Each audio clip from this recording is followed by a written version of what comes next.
So my name is Will, and I run something called Falmouth Uncovered, which is a historical walking tour of Falmouth where basically I try and convince people that this is the most interesting, unique, fascinating town in the entire country.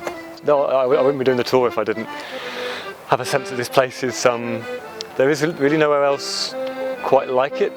The fact that it went from nothing to being this really, it's one of the busiest harbours, ports in the entire Northern Hemisphere at one point. So it kind of went from just green fields to this dynamic, ever-changing maritime world in the blink of an eye. I try and leave people on this tour with a sense of like, gosh, I was blind but now I can see, and I hope they walk around Falmouth and go, oh, gosh, yes, this isn't just some pretty quaint little Cornish place, this is a place with a story to tell. I've always been interested in history. As a kid I used to read those horrible history books.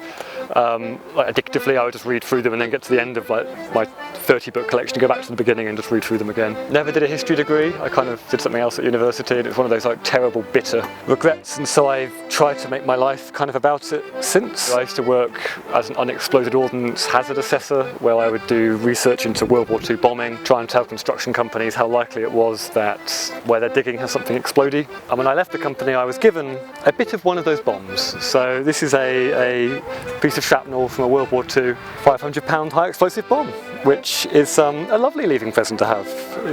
But as well as that sort of thing, I've also been just always interested in local history wherever I've lived, because I think knowing about the place that you're in, for me, gives you a sense of belonging that transcends just modern society. You're connecting to a continuity. To be connected to the history is to be aware of your role as a link in a chain that goes back and back and back, and will go forward and forward and forward. I was constantly reading and researching. And I realised that no one else was telling the story. No one else was trying to convince people of Falmouth's unique wonderfulness historically. So I have a history of acting and stuff, so I was like, maybe I should be that person. If I'd had a job that I was enjoying, I probably may not have had the confidence to be like, let's do this. But because there was a void to be filled, I kind of was ready to do it and go for it. And when I first used to walk out of the flat to do a tour, I'd feel like kind of sheepish. Oh, I look like a complete idiot. But then I've now got to the point where I'm like, yeah, I look weird, or not even weird. I look eccentric, which fits Falmouth's vibe, I think. So I mean, I've had people at gigs be like, excuse me, are you the pirate? And I'm like, well, yes, I am. So Falmouth was founded by a family of infamous pirates, basically. So at the beginning of the tour, the pirate thing comes up.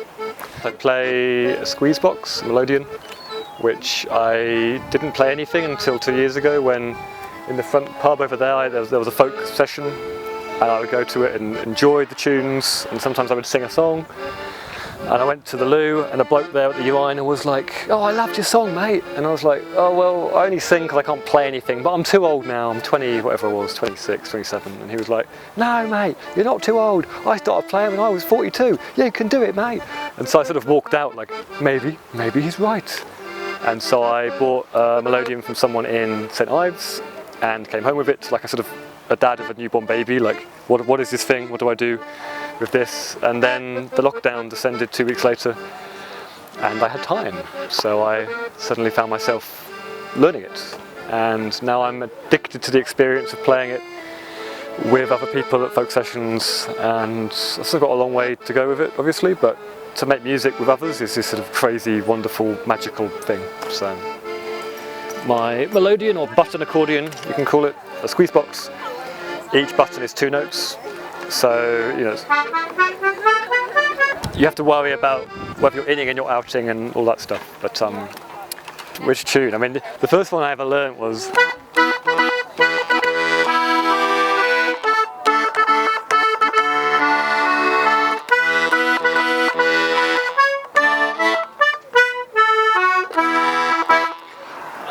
But I don't play that very often because it's too on the nose.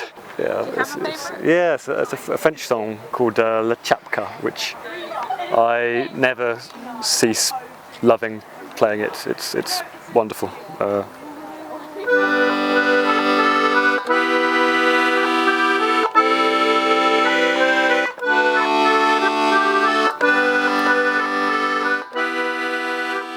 We're currently sitting on Custom House Quay, and historically it's a really wonderful space because the buildings behind us here haven't changed a great deal in the last few hundred years. So I'm always like to do a bit of mental time travel when I'm walking about anywhere and trying what was it like, what were the people like, how did it smell, what was the atmosphere. And Custom House Quay is a lovely kind of cheat almost. You can mentally time travel without too much cerebral manual effort.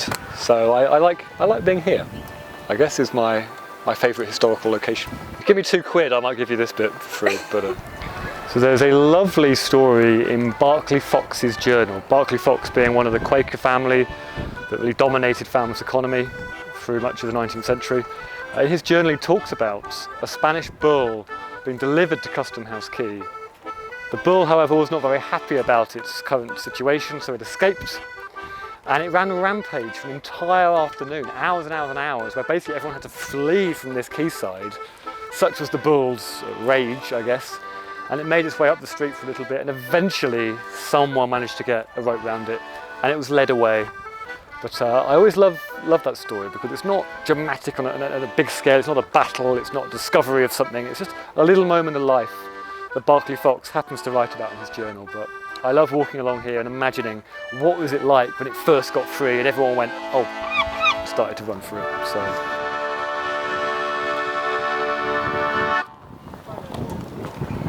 So if anyone would like to join me for a Falmouth Uncovered walking tour and discover what this place is really about, I'll be running the tour 5 days a week during the summer, every day but Monday and Saturday.